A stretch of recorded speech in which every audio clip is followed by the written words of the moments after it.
Hello guys, it's that Freddo guy with another video.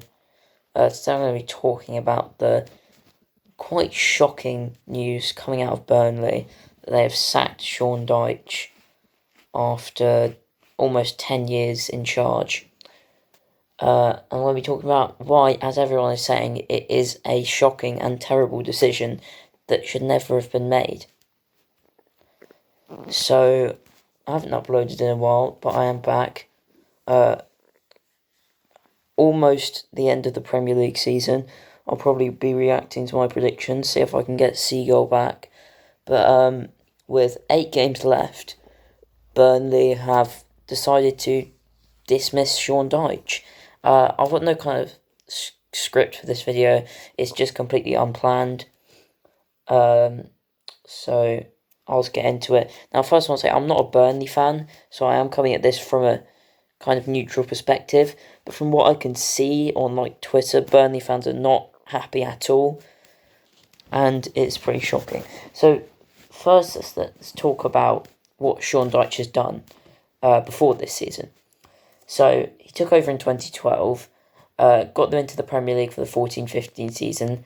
They narrowly went down, sold Danny Ings to Liverpool, who was a pretty important player for them, and they came back up. In 2016-17, they finished 16th, surviving in the Premier League and having phenomenal home form, albeit fairly shocking away form, which was very impressive for them. And then in 2017-18, they completely beat the odds by finishing 7th,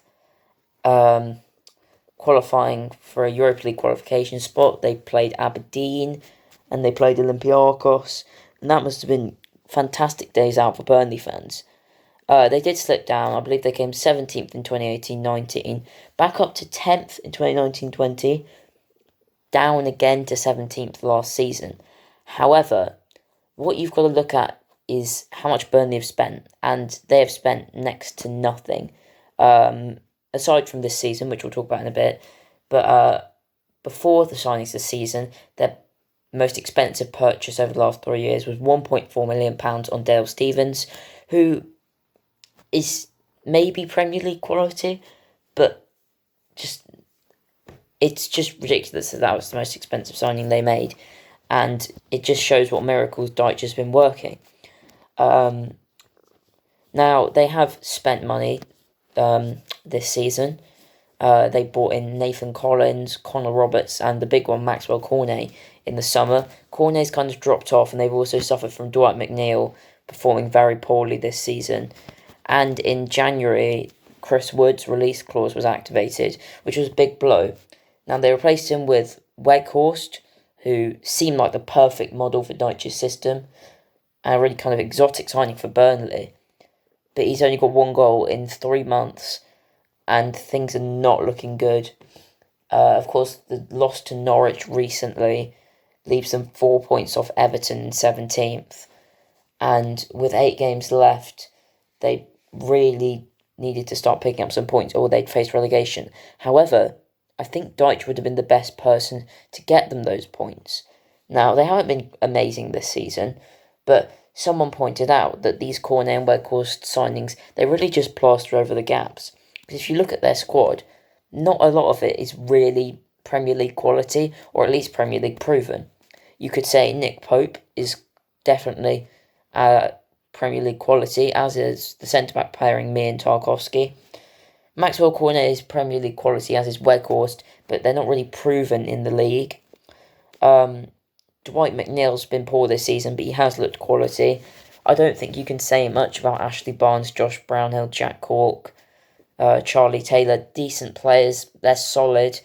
Lowton as well, stalwart of the club. They are solid, but are they really Premier League quality? Is Ashley Westwood Premier League quality? Not really. I'd say maybe they have got 6 or 7 players who are Premier League quality, and Dyche and 2 of them joined this season, and Dyche has been consistently keeping them up on that, and on that extremely, extremely tight budget.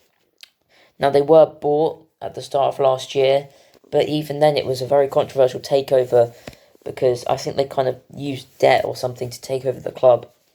which put Burnley in a very insecure financial position, especially in the middle of the COVID pandemic, where clubs were already really struggling.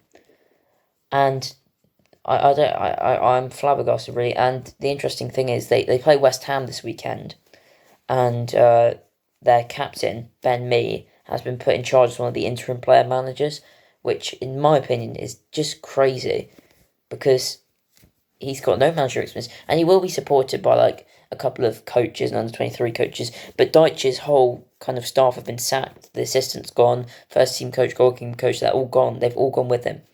And keep in mind, Dyche signed a new 4-year deal last September, tying him to the club until 2025, and they've sacked him, so it can't have been a cheap sacking. They must have paid a decent amount of money. And now we have to get on to talking about who would replace Dyche. And it'll have to be an out-of-work manager, because no one's going to be tempted away from their club at this point in the season. So the realistic ones that really spring to mind, Allardyce, probably the only competent one. Alan Pardew, Tony Pulis, Mark Hughes is at Bradford. He's not out of work. Neil Warnock's retired. It'll probably have to be someone from the kind of so-called managerial merry-go-round. And are they good enough for, like, they could go more ambitious, maybe like Bielsa? It's never going to come to Burnley. He's probably one of the best out-of-work managers they could get. He's never joining them. People have thrown around Solskjaer, not an upgrade on Dyche at all. Daniel Farke would definitely do a job in the Championship. If he was given money to build his own squad, he did work on a very self-sustainable model at Norwich. So it is very possible, but I think he'd take a while to fully complete a rebuild. Might make Burnley more attacking, but would he be competent enough in the Prem? I'm not so sure.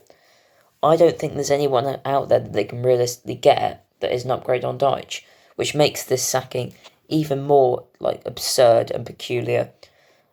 It's definitely turned a lot of Burnley fans against the chairman, Alan Pace, who is beginning to win back some of their favour with the Weghorst signing. But we'll have to see.